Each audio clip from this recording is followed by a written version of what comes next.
स्वाभिमानी बूढ़ा एक दिलचस्प कहानी। सर वह देखो, वह जो सबसे आखिरी वाली टेबल पर बैठकर खाना खा रहा है ना, वह बुड्ढा आज पहली बार नहीं आया। वह इससे पहले भी 2 बार अपने होटल में खाना खाकर जा चुका है, लेकिन उसने अब तक अपने उधार के पैसे नहीं चुकाए हैं और आज फिर आ गया है खाना खाने।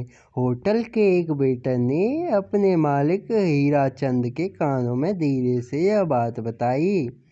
हीराचंद ने उस बूढ़े की तरफ एक नज़र दौड़ाई, उसे ध्यान से देखा और अपने कर्मचारी से पूछा, आज कितने का ऑर्डर दिया है उसने? सर, वो पहले भले ही उधार का खाता है, फिर भी वो कंजूस कभी ज़्यादा का ऑर्डर नहीं करता है। आज भी उसने बाकी दिनों की तरह ही सब्जी रोटी मंगाई है। 50 रुपये बिल होगा उसका। वेटर ने जवाब के साथ उस बूढ़े के प्रति अपने विचार भी व्यक्त किए। बूढ़े के साधारण से खाने का ऑर्डर देखकर सोचते हुए हीराचंद ने कहा, कुछ मजबूरी होगी उनकी, इसलिए बेचारे पैसे दे नहीं पाए होंगे। नहीं सर, ऐसे लोगों को मैं बहुत अच्छी तरह से जानता हूँ। फोकट का खाने की आदत होती है उनको, और जब पैसे देने की बारी आती है तो आनाकानी करते हैं। बूढ़े की तरफ वेटर ने तिरस्कार भरी नज़रों से देखते हुए कहा। हीराचंद को अपने कर्मचारी के विचार जानकर थोड़ा बुरा लगा। उन्होंने कहा, अच्छा ठीक है, तुम जाओ, मैं देखता हूँ क्या करना है। हीराचंद ने एक बार फिर उस बूढ़े की तरफ गौर से देखा। बुढ़ापे की वजह से चेहरे से जा चुकी चमक हीराचंद इतनी दूर से भी महसूस कर पा रहा था। बड़े ही साधारण कपड़े पहने थे उसने, कुर्ता पजामा और कंधे पर गमछा डाल रखा था। अपना खाना खत्म कर वह बूढ़ा सीधे काउंटर की तरफ हीराचंद के पास आकर खड़ा हो गया और बोला, साहब कितना बिल हुआ मेरा? पहले का उधार जोड़कर बताइए। हीराचंद ने उसका पहले का और आज का बिल पहले से तैयार करके रखा था।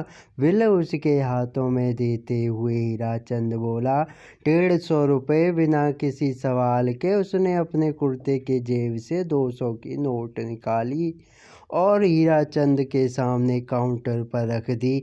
हीराचंद ने पैसे उठाते हुए बूढ़े से पूछा, अंकल आप यहीं कहीं पास में रहते हैं क्या? नहीं बेटा, मेरा घर यहाँ से बहुत दूर है, उसने कहा। फिर आप अक्सर इतने दूर खाना खाने कैसे आते हो? हीराचंद ने फिर से पूछा, मैं आप यहाँ पास के एक शॉप में लेखपाल का काम करता हूँ। जब मैं टिफ़िन नहीं लाता तब खाना खाने तुम्हारे यहाँ आ जाया करता हूँ। अब हमेशा तो जेब में पैसे रहते नहीं हैं, इसलिए कभी कभी उधार ही खाना खाकर जाता हूँ। लेकिन आज मेरा पगार हुआ है, इसलिए आज मैं जानबूझकर यहाँ आया हूँ। सोचा खाना भी खा लूँगा और पहले की उधारी भी चुका दूँगा। थोड़ा सा हंसते हुए बूढ़े ने कहा।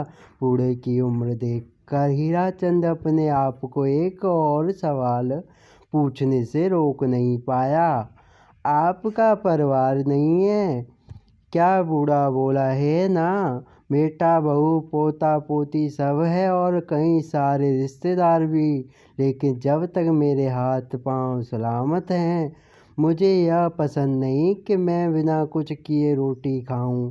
हाँ, शरीर में पहले जैसी ताकत नहीं रही, अब पहले जितनी मेहनत नहीं कर पाता हूँ, इसलिए लेखपाल का काम करता हूँ।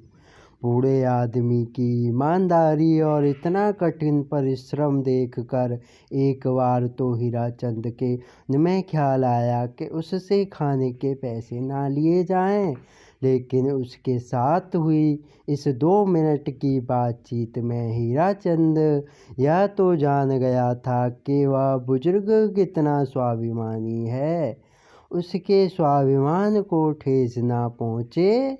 यह सोचकर हीराचंद ने 150 रुपये काट कर 50 का नोट निकाल कर उसकी तरफ बढ़ाया। बूढ़े ने होटल में इधर उधर देखा और उसी जो कुछ देर पहले उसकी शिकायत हीराचंद से कह रहा था, वेटर की तरफ इशारा करते हुए हीराचंद से बोला, यह 50 रुपये टिप के तौर पर उस वेटर को दे देना, क्योंकि उसने हर बार बहुत प्यार से और अपनेपन से मेरी सेवा की है, मुझे खाना परोसा है। इतना बोलकर वो वहाँ से चला गया।